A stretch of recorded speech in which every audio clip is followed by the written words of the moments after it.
This is the Money Hour with your host, Tina Mitchell, on Alternative Talk, AM 1150. Now, back to the show with local mortgage and finance expert, Tina Mitchell. Well, welcome back to the Money Hour with your host and mortgage expert, Tina Mitchell, right here on 1150 AM KKNW, the Saturday, October 18th show. I'm dedicated to you, my listener, providing you with the tools needed to make informed decisions on matters that can affect your money.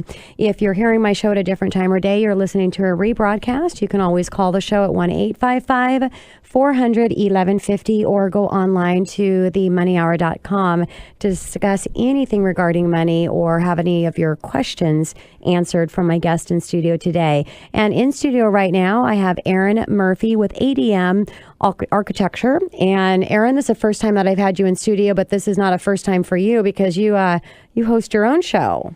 It's true. Yeah, I've been in this building, and we started our show, myself and the gal that originated it. We started right here at 11:50 a.m. A little deja vu, except you're on the other side of the table. Other side of the mic. A little bit about Aaron. Aaron created and founder of ADM Architecture with over 18 years of experience in both commercial and residential design, permitting, and construction documents.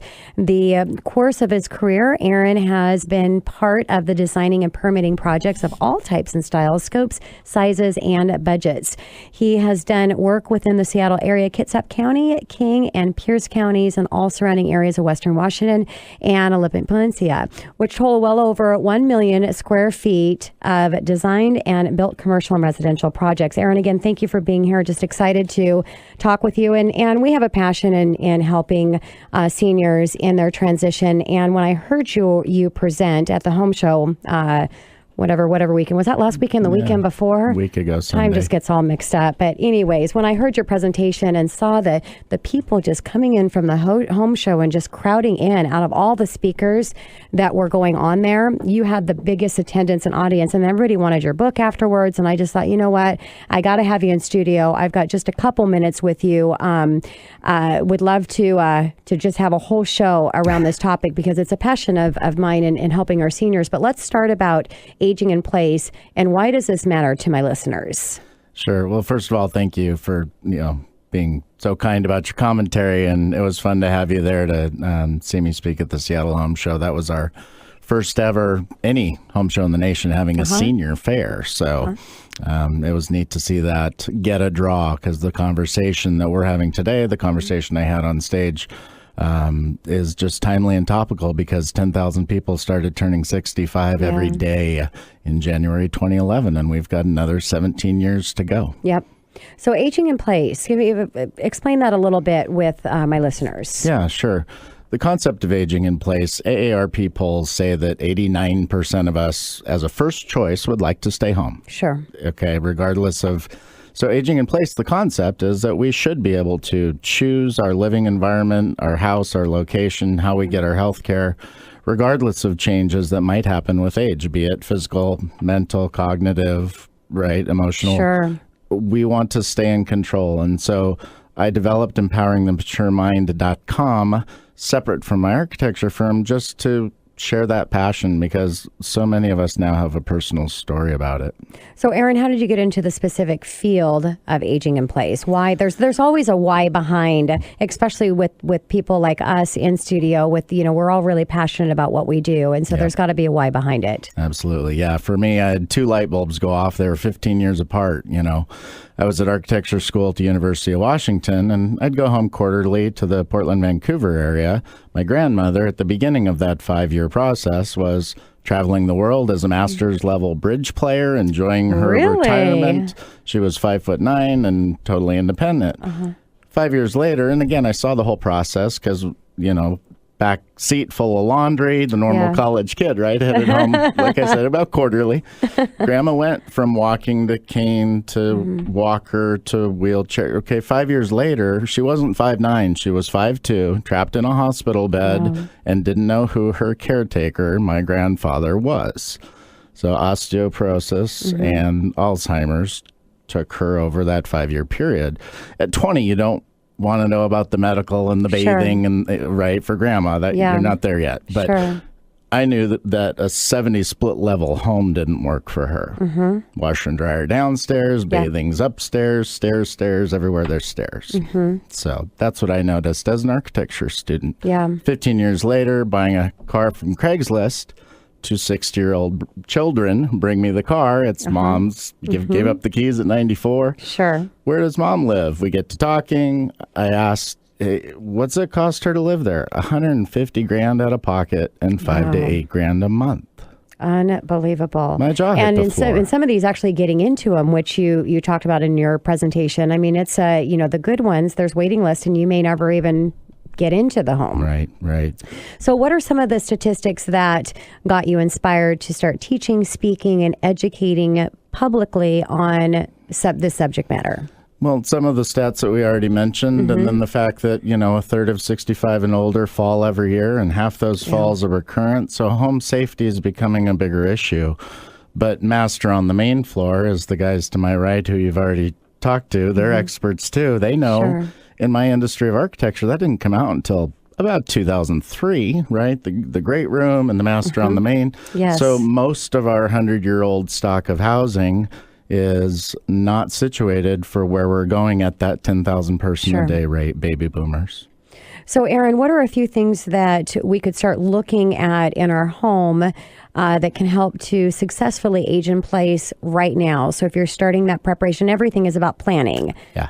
And the sooner you start planning, the more successful you're going to be in that ultimate goal. Absolutely. Yeah. I mean, the psychology of aging, there's a denial issue there. That's an uphill battle in sharing this message. But when you start talking about a dime of prevention or $1 a cure, maybe you get some people's attention.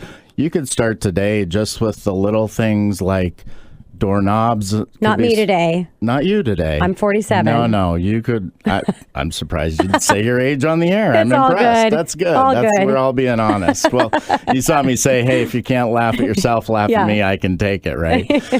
So, all right, now I have to say I'm 40. So start with, doorknobs, switching to levers. Taking throw rugs out that are trip hazards, maybe not for you, but for mom or grandma when they're over. Sure. Even think about the safety of visitability to your home. It's a great place to start. So, if tell your mom to ask you if you're a handyman to switch out some doorknobs and make them levers, and you can start with some simple, pretty affordable stuff. So, Aaron, when did you write your book, Aging in Place, 5 Steps to Designing a Successful Living Environment for Your Second Half of Life? And where can you find it? Because again, at the home show, people were lining up to buy that book. It was amazing. You had your kids doing the square thing. And I know. My daughter is a budding entrepreneur at 6. It was pretty entertaining. Well, you had your assistant there, but then it was so backed up. It was fun watching her as well. She's cute. Yeah. So when did you write the book? The book came out in January of this year. Okay. It is available on Amazon, or you can go to empoweringthematuremind.com, which is where we do newsletters and blogging and the radio show and all that fun stuff. So, that whole other website, aside from adm-architecture.com, Empowering the Mature Mind is more of the resource side and the speaking. Perfect. Wonderful. So how have you been spreading the message and sharing your passion for this subject? I know you do a lot of speaking. How are you getting the word out? Yeah, when you're driven about something, I think you just find time and you find a way. So I have done this at a national level in Chicago at the American Society on Aging Conference. 2 days before you saw me at the home show, I just landed from Tokyo. I was invited to go over and do a television show about aging in place, because Japan's one of the oldest countries in the world, so they're ahead of solving what we're now coming into. Yeah. So you mentioned 5 steps in your book title. What are the 5 steps that will get us on the right track for boomers and their families? Sure. I don't actually have the book in front of me today. I had to, and I've already given them away. What are those 5 steps? I know, right? Well, maybe not exactly in order, but you already mentioned planning ahead. Yes. Everybody here today has mentioned one of them, which is hiring professionals. Okay.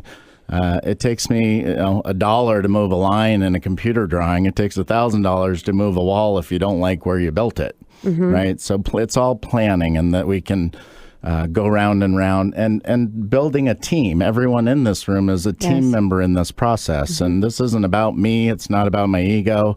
The financial planner, an elder law attorney, the mortgage folks, the real estate agents. Should we move? Can we retrofit this? And then me, does the code allow me to add on? We need the contractor. So to me, this whole thing's a team thing. So planning ahead. The other one is the tough one, starting the conversation. Yeah. With your folks. The switch from parent to child, child to parent does not come quickly. I only learned my mom pushed off the toilet paper holder after 5 sit-downs where she had a little wine and I didn't. And so the trust and rapport takes time. You guys know that in the way you build relationships every day. Same thing's true with your folks. And so you got to start early. I think it's a great point, and to have the parent and the child go to, to someone like you and listen to your presentation, and you're starting that conversation right there, but it's getting out of that awkward moment because you're experiencing this together. So I have great advice. So with aging in home, there's a lot of things that have to be done to the house sometimes, which that's money, and maybe there's not a lot of financial resources available. Give an example, what can they do? Yeah, well, I mentioned, you can start with little things. The other end of the spectrum would be, putting an elevator in. And I'm still going to argue that makes sense. When you compare it to the cost of assisted living or nursing homes at $5 to $8 grand a month, getting $150,000 home equity line of credit from somebody in this room, and that's at 5%, and that's only $750 a month. You can still pay $19 an hour for 20 hours a week. So someone's cooking, cleaning, and taking you to doctor's appointments.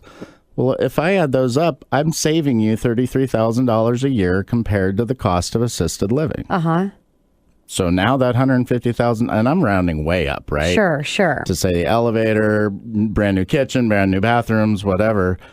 I can save you $35,000 a year. We stay home 15 years longer. I saved you $500,000 in retirement on a fixed income. That's why you asked me to be here today, is the money part, right? Yes. And people don't know what they don't know. And it usually is something they found out because they got a phone call. Mom fell and broke her hip. I got to leave my career. I'm a caretaker starting tomorrow, and I don't know squat. That's why we're all here sharing information and expertise, because we don't want you to learn that in panic and backpedaling emotional mode. And you're so right, Aaron. That is the whole purpose of the show. That's why it's called the Money Hour. It's really, we are all specialized experts in our own field. But as you mentioned before, it's about a team effort and getting all of those experts together. Your speaking engagement, seminars, conferences, webinars, all that you have going on, is it just for the consumer side, or do you do things for the professional side as well? I do both, actually. If you go to Empowering the Mature Mind, it's very clear whether it's for homeowner, caregiver, or industry professional, and what we provide on that site. And I do business coaching for people that want to understand aging in place and the boomer consumer, if that needs to be a part of their market. So yeah, it's all there on the site. I do both B2C and B2B. It started as talking to the consumer at Rotary clubs and Kiwanis and Lions, and now I'm going to Tokyo and Chicago. Everything starts small and builds if you've got a passion and you're good at what you're doing. Yeah. Aaron, thank you. Thank you so much for coming into studio. Thanks for the wealth of information. And thank you to my listeners, everybody out there. I hope that you found the show extremely valuable and got some good information that you can use for yourself. I appreciate your time and being here. This is your host and mortgage expert, Tina Mitchell. I got to sign off for the day, but I will be here next weekend, same time, same place, right here on 1150 AM at KKNW. Enjoy the rest of your weekend.